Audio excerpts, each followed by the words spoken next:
ఒకే దేశం ఒకే పన్ను విధానం అమల్లోకి వచ్చి నెల రోజులు దాటింది. డెడ్ లైన్ డేట్ కూడా దగ్గర పడుతున్న నేపథ్యంలో అసలు రిజిస్ట్రేషన్ ప్రక్రియ ఎంత దాకా వచ్చింది? ట్రేడర్స్ అందరూ జీఎస్టీ వెబ్సైట్లోకి లాగిన్ అవుతున్నారా? అయితే పరిస్థితి ఏంటి? క్రౌడ్ ను తట్టుకునే కెపాసిటీ సర్వర్ కుందా? Let's watch.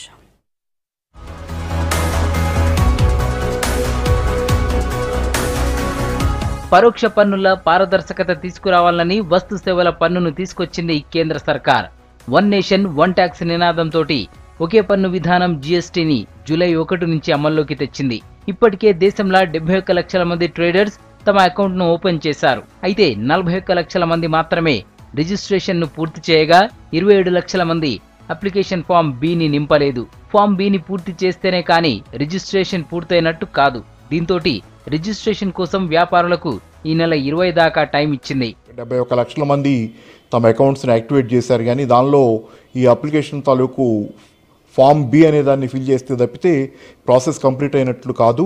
ఈ ఫామ్ బిది కూడా కంప్లీట్ చేసిన వాళ్ళు ఇప్పుడు కేవలం 41 లక్షల మంది మాత్రమే ఉన్నారు. సుమారుగా 27 లక్షల మంది ఇంకా అకౌంట్ని యాక్టివేట్ చేసిన వాళ్ళు ఇంకా ఫామ్ బిని కంప్లీట్ చేయకపోవడం వల్ల ఆ ప్రాసెస్ ఇంకా నడుస్తుంది.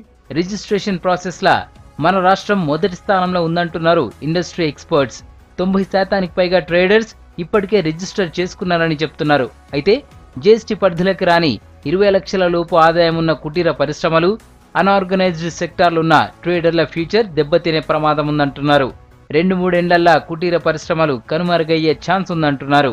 చిన్న యూనిట్స్ను జీఎస్టీ పరిధిలోకి తీసుకురావడానికి కొంత వెసులుబాటు కల్పించి వారికి కొంత సపోర్ట్ సర్వీసెస్ ప్రొవైడ్ చేసి వారికి హెల్ప్ డెస్క్స్ ఏర్పాటు చేసి వాళ్ళందరినీ కూడా జీఎస్టీ పరిధిలోకి రావడం వల్ల నష్టం లేదు, ఇబ్బంది లేదు మీకు అనే విషయాన్ని వారికి తెలియజెప్పి వారందరినీ ఎడ్యుకేట్ చేసి జీఎస్టీ పరిధిలోకి తీసుకొచ్చినట్టయితే ఆ ఇబ్బందిని మనం నివారించే అవకాశం ఉంది. అట్లాంటప్పుడు ఏంటంటే ఈ చిన్న పరిశ్రమలు నిలదొక్కుని వాళ్ళు బిజినెస్ వ్యాపారం చేసుకునే అవకాశం ఉంటుంది. జీఎస్టీ పరిధిలోకి రాని వస్తువులను కొనొద్దనేది అపోహ మాత్రమే అంటున్నారు ట్యాక్స్ ఎక్స్పర్ట్స్. ఇన్పుట్ క్రెడిట్ కోసం అప్లోడ్ చేసే బిల్ జీఎస్టీ పరిధిలోకి వచ్చే ఇండస్ట్రీకి చెందినదై ఉండాల్సిన అవసరం లేదంటున్నారు. అమ్మేటటువంటి వస్తువుల మీద మనం ఏదైతే కలెక్ట్ చేస్తున్నారో దాంట్లో నుంచి దాన్ని అవుట్పుట్ అంటారు, కొన్న వస్తువుల మీద ఉన్నటువంటి దాన్ని ఇన్పుట్ అంటారు.